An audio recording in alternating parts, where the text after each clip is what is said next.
Jetzt hallo miteinander. Ihr kennt doch bestimmt den Begriff Heckenscheißer.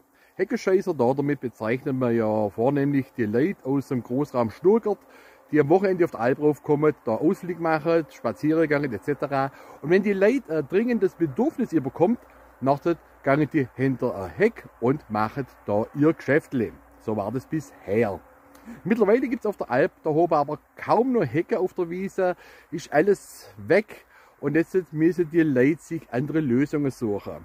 Der zivilisierte Heckenscheißer hat einen Klappspaten dabei, geht halt im Notfall dann auf die Wiese und vergräbt da seine Hinterlassenschaft. Das sieht man dann montags immer an den immens zugenommen, an dieser explosionsartigen Zunahme von Maulwurfshäfen auf Wiese. In der Waldumgange, seht ihr selber, in der Waldumgange, das ist keine Alternative, weil da stuft sie überall am Fiedler. Das geht gar nicht.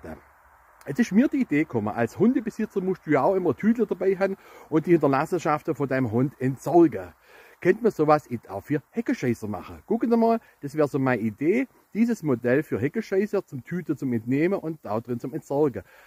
Das war meine erste Idee. Dann ist mir aber gekommen, was machen wir, wenn eine Großfamilie dringend ein Geschäft machen muss oder eine ganze Wandergruppe etc. Da bräuchte ich ja, gucken Sie mal, da bräuchte man ja solche Tüten, wo wir denn die in der Spendernei da geschweige denn entsorgen. Da wäre es doch fast besser, wenn die Heckenscheißer irgendwas Eigenes mitbringen täten, was man wiederverwerten kann.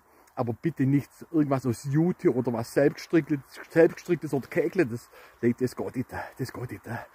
Ich habe eher so was denkt an eine Art Rucksack. Also wenn es kühl ist, dann so ein Rucksack für einen Radfahrer oder für einen Wanderer von Vorteil sein, weil er dann immer nur einen warmen Buckel hält. Tschüssle und Ade, nichts so ungut, bis zum nächsten Mal.